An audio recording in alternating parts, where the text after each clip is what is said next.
Hi guys, this is Liver here, and in this video I want to talk about and explain the so-called pity mechanism related to tempering in Diablo 4 Season 4, and I will also try to describe as simply as possible what it means to the average player and how you can take advantage of it.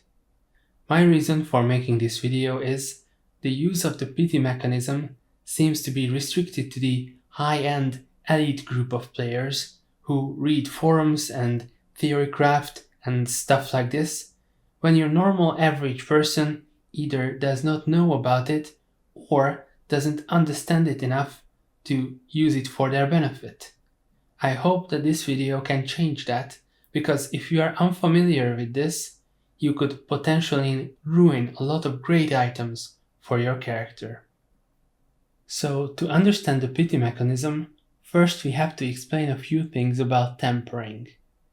During the tempering process, you add affixes to an item from a pool of affixes chosen randomly. Usually, a player wants one specific affix to be added to the item, and the other possible affixes are useless or at least less useful. If you get the wrong affix, then you have 5 chances to reroll the item, but if you still don't get the desired affix by the end of those rerolls, you have no way of changing the bad affix that was added to an item.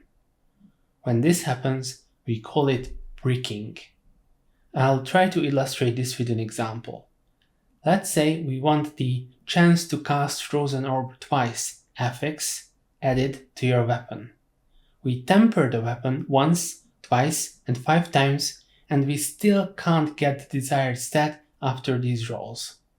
Now the weapon is bricked, you cannot remove this new bad affix from your weapon, and it's stuck like this forever. Your weapon is much less powerful than it could have been if you rolled the desired affix. And this is where the pity mechanism comes in place. With the pity mechanism, if you play your cards right, you can increase your chances of getting your desired affix tempered onto your item, but only if you understand how to do it. The pity mechanism is not confirmed by Blizzard, and it still remains a theory, but there is more and more evidence piling up to prove its existence. It means that if you do not get a certain affix as a tempering roll, the game will essentially pity you, and as a compensation, it will increase the chance of that affix appearing next time you temper.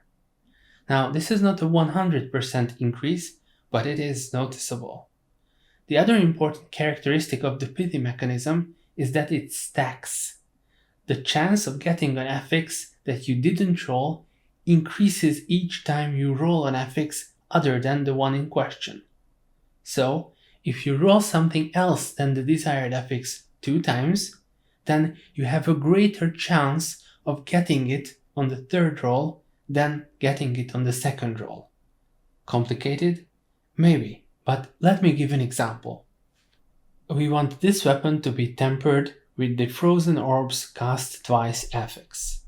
In order to maximize our chances, we can use another useless weapon to start tempering with.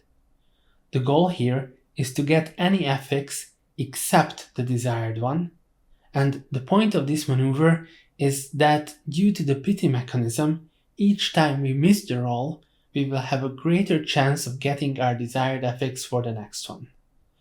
So again, to be efficient, we are going to temper useless weapons until we miss the desired affix 3 times in a row. This will make it so that for the next roll, on our actual good weapon, there is 3 times increased chance for the desired affix to roll. Let's say that on average, our desired affix rolls 25% of the time, and due to the previous 3 missed rolls on useless items, we increased this chance by 15% each roll, so the chance goes up by 45%, totaling a whopping 70%. Now, we don't know the exact numbers, but this is how pity mechanism seems to work. Based on all these data that I just explained, when tempering a high-end item for a specific affix, I suggest tempering on a useless item of the same slot first, until you roll an affix other than your desired affix 3 times.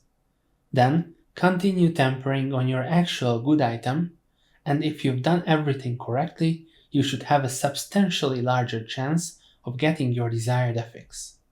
Of course, this chance is not a guarantee, but this trick should save you from breaking and losing a lot of very powerful items. And that's it. I hope you learned something from this guide, and if you did, feel free to comment, like, and sub for more videos like this. Thanks.